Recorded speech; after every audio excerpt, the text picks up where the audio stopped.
We are studying now luteal phase. अभी तक हमने जो पढ़ा था वो पढ़ा था फोलिकुलर फेज। तो यहाँ से यहाँ तक आपका ये आपका फोलिकुलर फेज है जिसमें फोलिकल डेवलपमेंट होती है। ठीक है, यहाँ पे ये ओव्यूम रिलीज़ हो गया ओवरी से, जिसे हम क्या बोलते हैं, ओव्यूलेशन। तो ओव्यूलेशन के बाद आपका तीसरा फेज़ स्टार्ट होता है जिसे हम बोलते हैं ल्यूटियल फेज़। ठीक, तो इस फेज़ को 14 डेज़ में पूरा होता है आपका ये।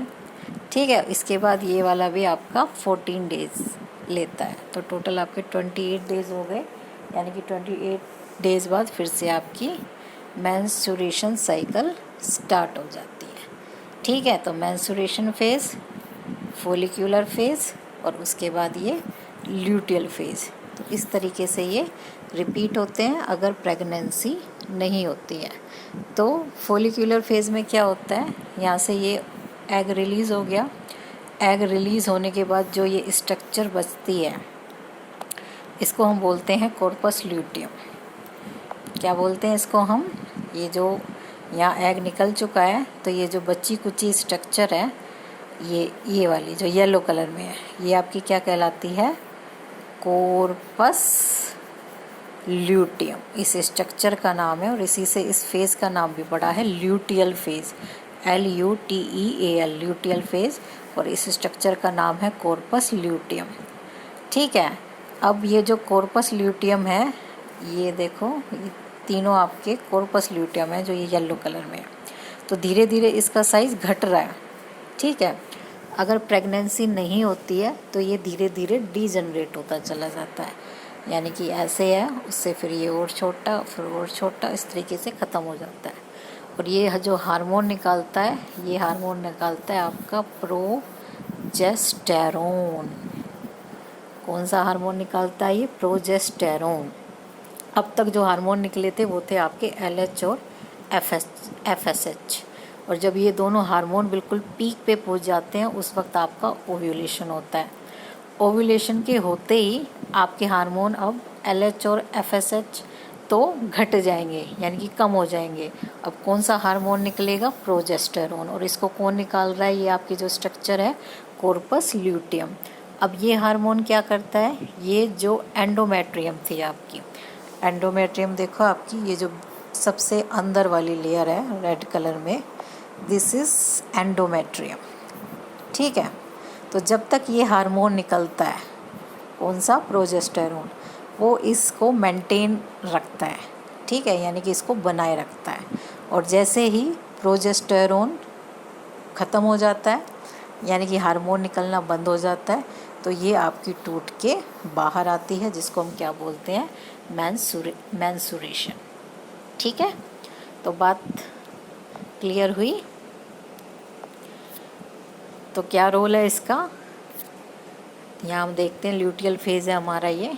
तो इसमें क्या क्या होता है, इट स्टार्ट पोस्ट ओव्यूलेशन, यानी कि ओव्यूलेशन के बाद ये फेज़ स्टार्ट होता है।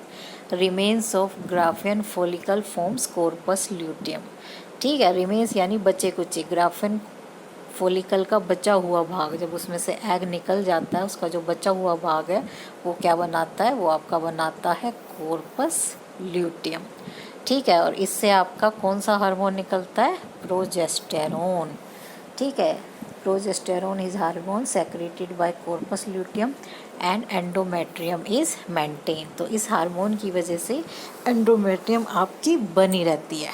अब कॉर्पस ल्यूटियम के दो फेट हैं, यानी कि उसके साथ दो कंडीशन है, एक अगर फर्टिलाइजेशन होता है और दूसरा अगर फर्टिलाइजेशन नहीं होता है। तो नॉर्मल केस में कितनी बार फर्टिलाइजेशन होता है, ठीक है, कोई कंसीव करेगा कितनी बार करेगा, तो ज़्यादातर तो वो नहीं होता है। तो अगर फर्टिलाइजेशन होता है तब क्या होता है, it will remain alive for 9 month and keep secreting progesterone. ठीक है, तो आपकी जो ये स्ट्रक्चर बनी थी कॉर्पस ल्यूटियम जो येलो कलर में थी, अगर प्रेगनेंसी फर्टिलाइजेशन हो जाता है, यानी कि प्रेगनेंसी हो जाती है, तो ये 9 मंथ तक अलाइव रहता है, जिंदा रहता है और इस हार्मोन को निकालता रहता है। ठीक है, और अगर फर्टिलाइजेशन नहीं होता है उस केस में क्या होता है, ये धीरे धीरे डीजनरेट हो जाता है, ठीक है। और इसके बिल्कुल ख़त्म होते ही, जब ये बिल्कुल ख़त्म हो जाता है, प्रोजेस्टेरोन भी बिल्कुल ख़त्म हो जाता है और मेंस्ट्रुएशन स्टार्ट हो जाती है। ठीक है। और आपकी ये साइकिल फिर से वही, मेंस्ट्रुएशन के बाद फोलिकुलर फेज़, फोलिकुलर के बाद ल्यूटियल फेज़, ल्यूटियल फेज़ के बाद मेंस्ट्रुएशन। तो ये साइकिल इस तरीके से रिपीट होती रहती है। ठीक है। तो ये हो गया आपका। अब ये मेंस्ट्रुअल साइकिल हमने दिखाई है ग्राफिकली। तो सबसे पहले तो यहाँ पे आपको, जब हम बोलते हैं मेंस्ट्रुअल साइकिल, तो इसका मतलब है हम तीनों फेज़ की बात कर रहे हैं। और जब हम बोलते हैं मेंस्ट्रुएशन, इसका मतलब है हम केवल फर्स्ट फेज़ की बात कर रहे हैं। ठीक है। तो ये मेंस्ट्रुअल साइकिल है, यानी कि हम तीनों फेज़ की बात कर रहे हैं। तो ये हार्मोन दिखाए हुए हैं ग्राफिकली, क्योंकि ये साइकिल है, ये इन्हीं हार्मोन से कंट्रोल होती है, FSH, LH, एस्ट्रोजन, प्रोजेस्टेरोन। तो 4 हार्मोन हैं। ठीक है। तो आपका जब FSH यहाँ पे मेंस्ट्रुएशन से स्टार्ट है, मेंस्ट्रुएशन हुई, उसके बाद आपके FSH और LH, ये आपके रेड और ग्रीन कलर में दिखाए हुए हैं। FSH ग्रीन में है, LH पिंक में है। तो ये निकलने स्टार्ट होते हैं। ठीक है। उस वक्त क्या होता है, फोलिकुलर डेवलपमेंट साथ के साथ होता है, यानी कि आपके जो एग हैं वो बनने स्टार्ट हो जाते हैं। उनमें condition primary, secondary, tertiary follicle, इस तरीके से मैचुरेशन होती है। जब ये दोनों बिल्कुल पीक पे पहुँचे, ये कहाँ पीक यानी कि मैक्सिमम लेवल है, उस वक्त क्या होता है, आपका ओव्यूलेशन होता है, यानी कि एग रिलीज़ हो जाता है ओवरी से और ओविडक्ट में चला जाता है। उसके बाद इनका लेवल आप देख रहे हो फिर से डिक्रीज़ होना स्टार्ट हो गया है। और यहाँ पे एग के रिलीज़ होते ही, जो ये येलो में अब ये स्ट्रक्चर बनी है, ये क्या बना है, कॉर्पस ल्यूटियम। ठीक है। और कॉर्पस ल्यूटियम बनते ही आपका जो ये प्रोजेस्टेरोन है, इसका लेवल इस तरीके से हाई हो गया है, क्योंकि इसको यही निकालता है। ठीक है। और जब तक ये हार्मोन निकलता है तब तक आपकी एंड्रोमेट्रियम बनी रहती है। और जैसे ही आपका कॉर्पस ल्यूटियम धीरे धीरे डीजनरेट, अभी देखो बिल्कुल बिंदु यानी कि बिल्कुल ख़त्म हो गया है, तो इसका लेवल भी प्रोजेस्टेरोन का बिल्कुल गिर गया है। और इसके गिरते ही क्या होती है, एंडोमेट्रियम टूटती है और टूट के ब्लीडिंग की फॉर्म में वेजाइना से बाहर आती है, जिसको हम बोलते हैं menstruation, which is the first phase of this cycle. तो इस तरीके से जो ये हार्मोन है, ये इस पूरी साइकिल को कंट्रोल करते हैं। और अगर बाय चांस फर्टिलाइजेशन होता है तो ये प्रोजेस्टेरोन हार्मोन पूरे 9 महीने निकलता है और एंडोमेट्रियम को बनाए रखता है, क्योंकि जो जायगोट है, जो कि बाद में फीटस बनता है, वो एंडोमेट्रियम से ही अटैच होता है, माँ के गर्भ से। और एंडोमेट्रियम के थ्रू ही उसको फिर ये न्यूट्रिशन वगैरह, ऑक्सीजन मिलती है। ठीक है। तो इसलिए इसका 9 महीने बने रहना ज़रूरी है। और इसके लिए कौन सा हार्मोन इसको बनाए रखता है, प्रोजेस्टेरोन। ठीक है। तो आई होप ये कंसेप्ट आपका क्लियर हो गया होगा, ल्यूटियल फेज़। इसके बाद नेक्स्ट टॉपिक है हमारा फर्टिलाइजेशन।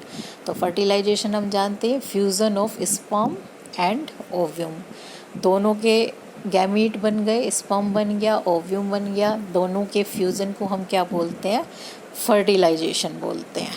ठीक है। It occurs in ampullar region. अब आपको ये क्वेश्चन पूछा जाता है कि फर्टिलाइजेशन कौन से पार्ट में होता है, तो जो आपकी ओविडक्ट होती है। ठीक, ओविडक्ट, तो जो ये वाला पार्ट था आपका, ये वाला, ये क्या कहलाता है, एम्प्यूला। ठीक है। और ये यहाँ से यहाँ तक आपकी पूरी ओविडक्ट है, जिसको हम फैलोपियन ट्यूब भी बोलते हैं, 2 नाम है इसके। तो इसके एम्पुलर रीजन में आपका फर्टिलाइजेशन होता है। एग ओवरी से निकलकर यहाँ पे पहुँचता है और यहाँ पे वेट करता है 24 घंटे के लिए। अगर इस बीच उसको स्पर्म मिलेगा तो फर्टिलाइजेशन होगा, अगर नहीं मिलेगा तो फिर ये डेड हो जाता है और डीजनरेट होता है। स्पर्म यहाँ पे डिस्चार्ज होते हैं वेजाइना पार्ट में, तो यहाँ से वो स्विम करते हुए यहाँ पर पहुँचते हैं एग के पास। जब दोनों का फ्यूज़न हो जाता है उसको हम क्या बोलते हैं, फर्टिलाइजेशन बोलते हैं। अब हम फर्टिलाइजेशन के स्टेप देखेंगे क्या क्या होते हैं। ठीक है। तो ह्यूमन बीइंग में ये इंटरनल है, बॉडी के अंदर हो रहा है, यूटीरस के अंदर होता है। ठीक, क्योंकि कुछ जीवों में ये बाहर भी होता है, जैसे फ्रॉग है उसमें बाहर होता है। ठीक। ऑक्यूर्स इन एम्पुला रीजन, कौन से पार्ट में होता है? एम्पुला में होता है। It occurs only if ovum and sperm reaches ampulla region at the same time.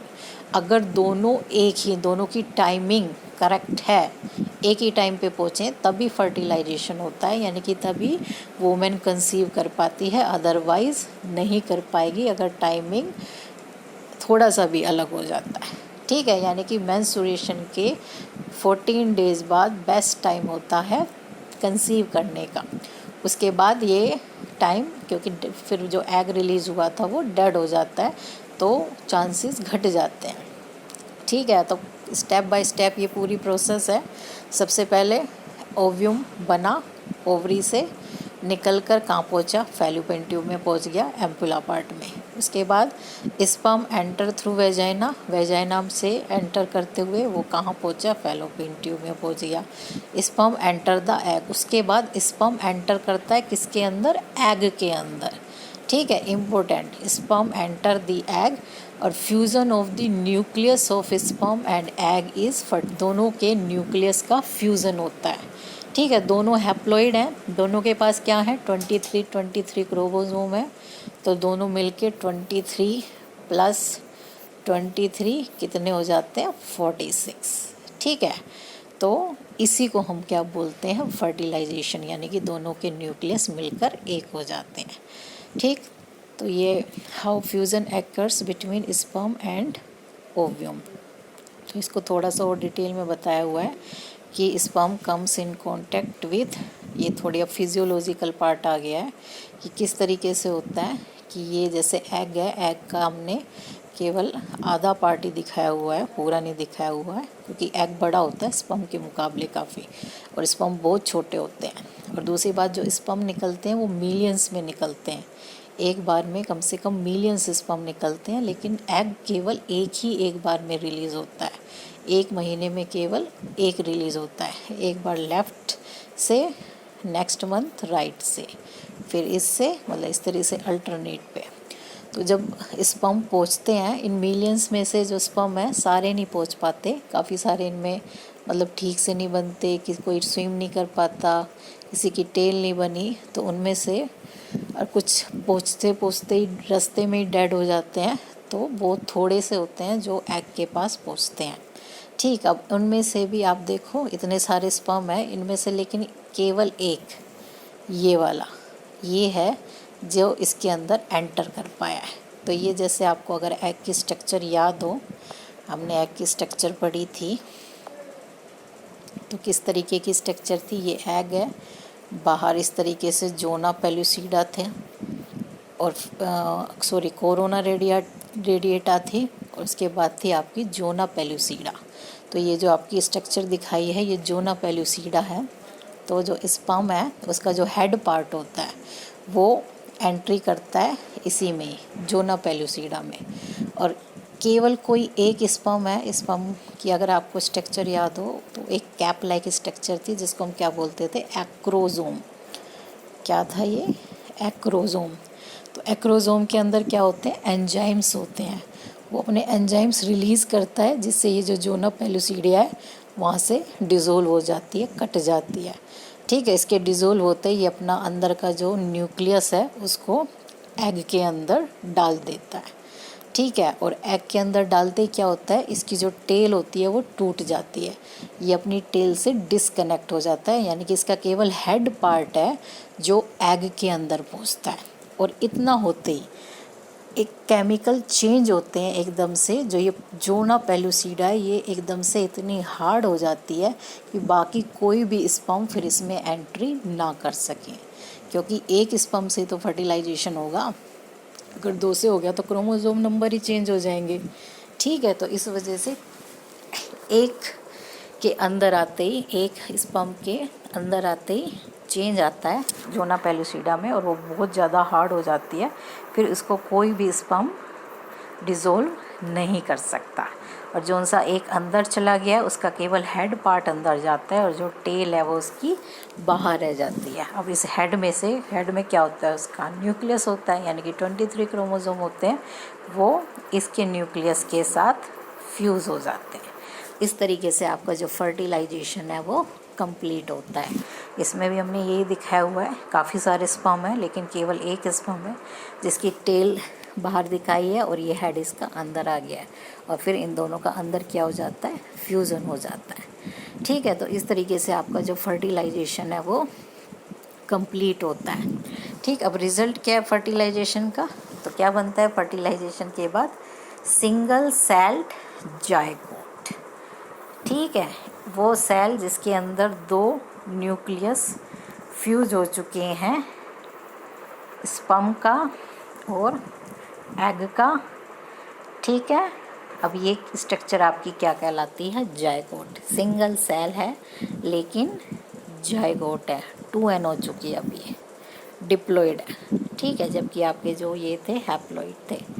ठीक, अब ये फर्टिलाइजेशन आपका इस पार्ट में हुआ था, जायगोट बन गया। ठीक, जो कि आपका डिप्लॉयड स्ट्रक्चर अब ये नीचे उतरता है, कहाँ, यूटीरस में उतरता है। और जब ये उतर रहा होता है इसी बीच इसमें डिवीज़न स्टार्ट हो जाते हैं, यानी कि ये डिवाइड करने लगता है। सिंगल सेल से ये मल्टी सेलुलर स्ट्रक्चर बनने लगता है और यहाँ से यूटीरस में पहुँचने में इसको कितना टाइम लगता है, 4 से 5 डेज़। ठीक है, यहाँ पहुँचने के बाद ये जो रेड कलर में है ये आपकी क्या है, एंडोमेट्रियम है, इसमें ये आके धंस जाता है। ठीक, और इस प्रोसेस को हम क्या बोलते हैं, इम्प्लांटेशन। तो यानी कि जायगोट का इम्प्लांटेशन होता है एंडोमेट्रियम में, यानी कि वो एक कनेक्शन स्थापित कर लेता है अपनी माता के साथ थ्रू दी एंडोमेट्रियम। यहीं से अब उसको न्यूट्रिशन, ऑक्सीजन, सब सारी चीज़ें मिलेंगी और अपना जो वेस्ट है वो यहीं से अपना बाहर निकालेगा। ठीक है, तो आज का टॉपिक हमारा यहीं ख़त्म होता है।